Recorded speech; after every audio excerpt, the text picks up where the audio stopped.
Excellent. First and foremost, I've got to say, super thank you very much for coming and joining me today. Thank you, Trevor. Jessica, Yeah. it's such a pleasure to have you just sitting in front of me and just spend some time in your presence. Yeah, you're a really, really sweet person. Thank you. And thank you for coming out to Calabash, my first one. So I'm super excited to be in really? Jamaica. Yeah, Oh, I've been in Jamaica to Montego Bay and the Grill years ago, but never invited as an artist. And I've been really waiting for my entire career to perform in this place. Oh, yeah. And so it was everything for me Friday night. Oh, excellent. Now, a lot of people may not know of Jessica Moore. Jessica Care More. Jessica Care More. Care More. Yeah. My apologies. No, it's fine. So they can find me. Yeah, it's true. Outstanding poet. Thank you. Activist. Yeah. Civil rights movement. Yeah. The new civil rights movement. Black Lives Matter movement. Yes. Yeah. I wouldn't quite put you in the bracket of a feminist. But No, not necessarily. But I would put you there for female rights. I'm about women empowerment. Okay. You know, and I consider myself a womanist, which is a coined phrase that Alice Walker gave us many years ago, and I think Bell Hooks as well. You know, who are two of my strong feminist womanist heroes. But yeah, I support women, and I built the institution Black Women Rock to support women of color who make rock and roll music and make music outside the box in the States that doesn't get play on the radio. And to celebrate and keep these women working, which is because we all need work as independent artists. Where are you originally from? I'm originally from Detroit, Michigan. Detroit, Michigan. Born and raised in Motown in Motor City. Hey. So right over the border from Canada, you know. Excellent. Yeah. And but you've been around in the northern part of America. I've been traveling. I've lived in New York. I lived in Brooklyn and Harlem, two of the best other places in the world. Now, you mentioned Harlem, and I you know, I'm going to take it to the Apollo. Yeah. You know I've got to. Yeah. What was it like winning 5 weeks in a row? It was absolutely absurd. You know, I was just living in New York for 5 months. I was living in Brooklyn at the time when I did the Apollo, and I didn't expect to win. I just went there with my poems. I was a journalist at the time and a poet doing open mics. You know, I was 22 years old, and I just was doing it because I was in awe of the whole thing. You know, I was like, I'm at the Apollo. Who was performing? Brandy was performing. The Fugees were performing. Paul Mooney was there. It was an amazing. You remind me of Paul Mooney a little bit. Yeah. So I mean, you know, so you're kind of in the space, but it's very surreal. And then I won. Yes. And that was crazy. I cried. And I was like, what is going on? I won Showtime at the Apollo. 5 weeks in a row? I run that. The one time was enough. And then I went back for the second taping. And we taped 3 shows in one night. Yes. And that's why by the third time I won, I was doing this poem, Black Statue of Liberty, which ended up becoming a very famous poem. And the third win, I begged them to let me do a different poem. I said, I had this other poem, Black Girl Juice. Yes. And they said, was it appropriate for television? I said, yes. Positive poems about black girls, you know, being the magical creatures that they are and having this power that we know that we have and celebrating it. And so they said, okay. So I did Black Girl Juice. I won again. So I came out the next day to do the second, 2 more tapings. Then they just retired me. After I won the 5th time, I never lost. Oh, wow. And Steve Harvey and Ray Chu and the crew and Kiki Shepard and Maxine Waters, who booked me for the show, they were all very, very happy at the same time. It was a really, because, this is an art form, poetry that is, we're the most underpaid probably artists in the country, in the world, and the most needed. But this is where you put the message through and the way you put it over. Potent. Yeah, I potent. try. It needs to be potent. It has to be strong. Yeah. It needs to have gravitas. Yeah, I mean, those are things that I have. So I just put myself in my work. People ask me, how do you do that? I said, I'm just being myself. Clearly saw that the other night. But before we go on to the other night, tell us about your humble beginnings. So I was just born and raised in Detroit. My mother and father. My mother was born in Wolverhampton, England, and grew up in Canada. My daddy's from Alabama.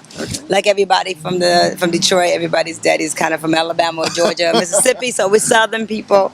Southern and Native American. Most of my family's Cherokee Indian and African folks in the South. What drew you to writing? I was 9 years old. I was writing, trying to write like my first novel.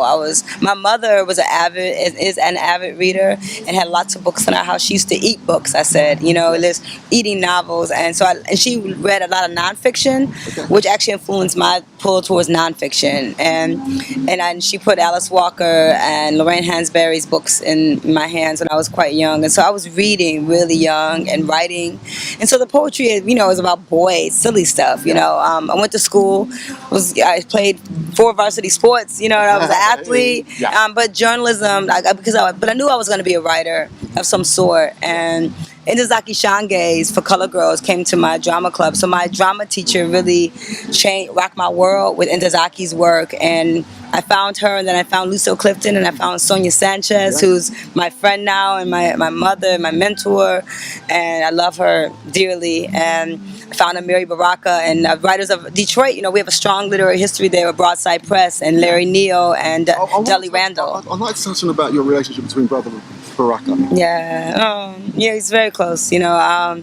I traveled all over the world with Amiri, like many of the poets. We're the children of the Black Arts Movement. Some of us recognize that, and he recognized that in me. And it's been an amazing journey with Amiri. I've danced with him, I've read with him, I've broke bread and had dinner with him, and we've shared many, many stages. And just him walking, things like this are still very difficult for me, because I'm always waiting for Amiri Baraka to walk in the room and change the room. Like when he walks in, everything gets authentic. All the BS goes out the window.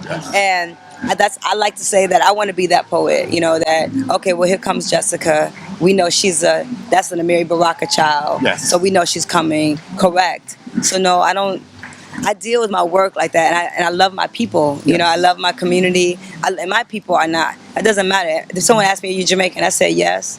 Yeah, I'm Jamaican. I'm South African. I'm Jamaican. I'm Georgian. I'm Detroiter. I'm Brooklyn. You're connected. I'm connected. I'm Brazilian. I'm like, whatever. I'm a woman of the diaspora, and we are spread all over the globe. And I understand that we're the majority on this planet. And so I just like to connect with my tribe everywhere I go. And Jamaica has been, some of my heroes, Linton Kwesi Johnson, who I toured South Africa with. He was here today. Yeah, I hadn't seen him today, but I've seen him every other day, and I'm hoping he'll come to the dinner tonight. Yeah. But Linton, and Muta Baruka, who I love Muta, right? So I met him in New York many years ago, and so when I first got into to Jamaica, I was listening to the radio show on the way over to the hotel, and I was like, I need to find Muta Baruka. Yes. I was going crazy about it. I had the people at the bar in the middle of, what is it called? The bar, we went in the canoe in the middle of the ocean. Yeah. Was it Pikes? I forgot the name of it. Pelican Bar. Pelican Bar, yeah. So it was a Pelican Bar, and I'm asking the owner, can you call Muta Baruka? It's like this crazy Detroit poet. And then I came back to the Calabash, and Justine from the festival said, Muta, he's right up the road. Yeah. He's at the tent right next to the stage. And I was like, they're all walking around. I saw him, and I was like, Muta, I love you. He's like, and so he was so lovely. And I said, I really want you to see me read. And he saw me. Yes. And has asked me to come on his radio show. So now we've got excerpts from your reading. You do? Oh, yes. Good. I'd love to see it. It was amazing. I was really touched by the fact that women don't have any public holidays. Isn't that something? And that petition poem is my third book, God is Not an American. And yeah, I wrote that at a time when I was working very hard, and I was pregnant with my son, and I was tired. And I was like, well, what?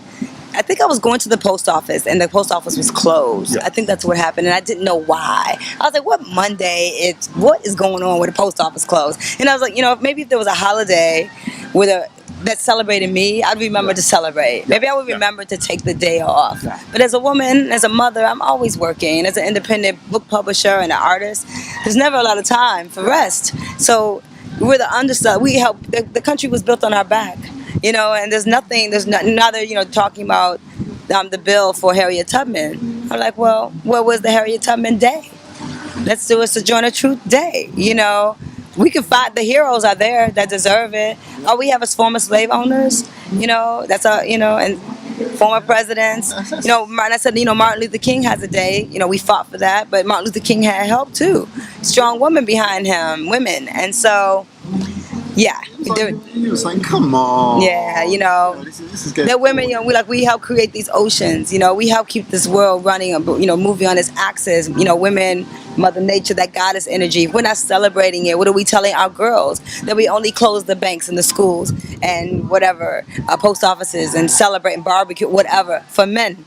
What message are we sending our girls? And so it's something that needs to change. Yeah. And I've got to say thank you very much because Yeah. I mean, I consider myself quite conscious. Yeah. But to not sort of like understand that it's like men giving you privileges again. Yeah. And you know, come on. Yeah, You know, yeah. I had a strong woman behind me. That's right. We called her mum. That's right. And, that's how you get here, right? that's how we- Everybody kind of gets here through her, you know. There you go. Your latest work. I love this work. Whoa. I love what I do. I'm very Sunlight blessed. Through Bullet Holes. Sunlight Through Bullet Holes. It's my 4th book. This is number 4. So you can find all my books at moreblackpress.com. More Black Press is my publishing house. So you'll have these books and books of other authors on my press. And jessicakirmore.com Yes. is where you can find my music and my books. Jessica, do you know, there's so many things I'd like to ask you. Yeah. About your jazz poetry. Yeah. Your involvement with jazz and blues music. Yeah, I'm very, your I love activist it. poetry. Yeah. Your poetry for healing. Your Yeah. poetry for misunderstandings, Yeah. petitions, even love. It's all there, and love is there. They're all love poems, just directed in different Ideally, ways. I bookmarked this book because there was a question I wanted to Oh, ask let me you about see. the actual about the title. Poetry. Bullet points for the reader. Yeah. For the Mausi. This is my friend. My friend Hassan was murdered in Detroit. So a lot of this book in Sunlight Through Bullet Holes is about my personal survival, the personal hits that I've taken because I've taken them, and I've dealt with a lot of loss. A lot of my friends have been killed in Detroit. You know, people talk about Kingston being a dangerous place. I was raised in a very dangerous city, Detroit, and my friends have gone out violently, and since just it's senseless, and it breaks my heart. And so I've written about some of that. You know, I've written about Trayvon Martin. I've written about my worries about my own son, that 9-year-old. Sandra Bland. We want our bodies back. Yeah, I'm so glad I read that poem. I wasn't sure if I was going to, but then I was like, no, I have to read it. So We Want Our Bodies Back is my 5th book. It'll be out, I don't know, late August, early September. And Sandra Bland is the inspiration for the title and the title poem of the book. And yeah. I mean, we're running out of time. Yeah, it's okay. But I'll come back. I'm coming back to Jamaica. I'm coming back to Jamaica. It just totally blows you away. Yeah. And for those who pertain to their ignorance, I would say, I'm really happy that you've done this body of work that you've been doing. And thank you. Jessica. That Sandra Bland, yeah, it hurt my heart. It hurt my heart, you know, because that could have been me pulled over by the police for a traffic stop easily. You know, you're not supposed to get pulled by a traffic stop and die. No. It's not supposed to. That doesn't equal dying. That's a ticket. That's a ticket. You shouldn't be getting banged against. And that's she's one of that we're saying, but there's so many women. That could have been anybody. Yeah. So I want to keep saying her name. And I built a entire photography exhibition around We Want Our Bodies Back. It opened at the American Jazz Museum in Kansas City while I've been here. Yeah, it's open. We're going to get that information and please place it somewhere so everyone can have it. Fantastic. Yes. Jessica, I've got to thank you so much. Thank you. You've been so patient with me and my craziness, you know. I'm like, I want to go to let's go to the sea. I don't think people understand what's actually out there. Yeah, right. We've got the sunset going, we've got the beach. Who am I to... It's so beautiful. You know, we're in Jamaica. We're in Jamaica. I say go explore. I've been having some good Ito food, you know, like shout out to all of that goodness. I've been eating good sweet potatoes and callaloo and rice and peas, and I'm good. I'm now hungry. I'm well fed. And you've had your exercise in the beach. Yeah, a little bit. I need to do that when I get home. I've just been eating and enjoying it. But it's all good, healthy. Yeah, all good, healthy food, and man. Everything. So, Jessica, I've got to thank you once again. Thank you. Do please let everyone know where they can find you. Well, please, jessicakirmore.com. Get the music, Black Tea, The Legend of Jesse James. This is the album. I'm on Talib Kweli's label, Javoti, and it's my good friend of many years, an incredible MC, and he's putting out other artists. So I love Talib, and Yeah, you can get the music. It's a jazz soul project. Roy Ayers is on it. Jose James is on it. Tyler Kweli is on it. Wordsworth is on it. So it's available digitally everywhere: iTunes, Amazon, Spotify, Pandora. You can find it, and you can get the CD. If you like vinyl though, and you want vinyl, I'll send it to you. So Wow, we got the vinyl. That's a big blast from the past. Yeah, we got Jessica, vinyl. thank So you am I. very I much. think. Yeah. Thank you very much. Yeah. Peace. And do say goodbye to everybody and say, I love you, Jamaica, and I'm coming back. exit. Peace. Peace out. Thank you. That was cool. That was great. Okay. Jessica, thank you very much. Like swatted moths, don't cut me down from the noose. Let my legs dangle for the devil. What a spectacular magic show. Why you turn the cameras off? This is a simple ballet. You got front row. This is your venue. This cell, this hole is no one's home. It's no place for a woman to die. You probably never heard of Judith Jameson, Catherine Dunham. Oh, we know how to get our legs in the air, how to elevate our bodies to tell a story of middle passage, of survival, of lynchings. You have always loved our bodies under your control. Don't you touch me. Don't take me down, murderers. Don't touch my body. Don't touch my music. Don't touch my patience. Don't touch my car door. Don't come near my window. Don't talk to me in that tone. This body of work got work to do. I'm resurrecting my body in new forms daily. Watch for me in your deepest sleep. Black is the color of my true love's hair. Listen for my songs. Watch for my walk. Listen for my voice, my black girl attitude. Watch my body resist your death traps. Watch me rise. Watch me rebirth. Watch us rise up from this new Jim Crow, from these unspoken apartheid laws. We want our bodies back. We want our bodies back. We will take them, protect them, raise them, remember you, Sandra Bland. We will never forget your brown body, your mind, your pride, your spirit, your love, your vow to do God's work. We want your drive from Illinois to Waller County back. We want all our daughters back, and we want them back now. Thank you, Jamaica. I love you, love you, love you. Thank you for having me, Calabash. I'm ready, Jamaica!